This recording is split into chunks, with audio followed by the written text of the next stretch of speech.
Добрый вечер всем. Честно говоря, если я знал бы, что так меня будут встречать, может, свою кандидатуру быстрее.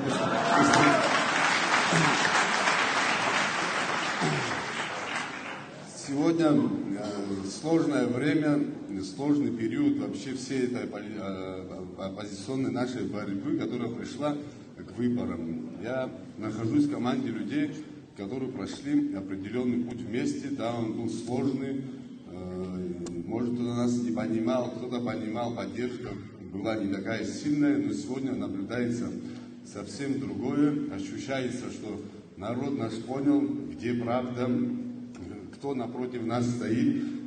И я вообще хотел поговорить, уже там выше многое сказали, о самом формате политической предвыборной борьбы, которую ведут с нами бывшая власть. Не совсем все происходит честно. Люди, которые стоят напротив нас, ничего не предлагая нам с вами, пытаются навязать своего кандидата нам извне. Это не совсем, наверное, подходит абхазскому народу, когда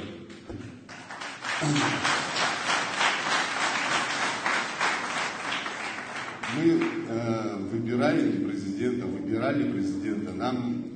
Были такие времена, когда и генерал-губернаторов назначали, но они, слава Богу, остались в истории. И я надеюсь на то, что абхазский народ сделает правильный выбор, и мы отстоим свои интересы вместе с вами.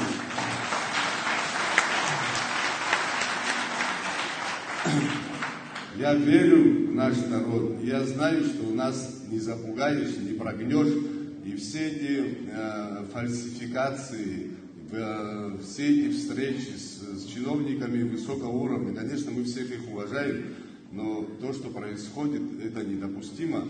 И я надеюсь, что 15 февраля мы придем и покажем, что абхазский народ вместе сам решает свою судьбу. Спасибо.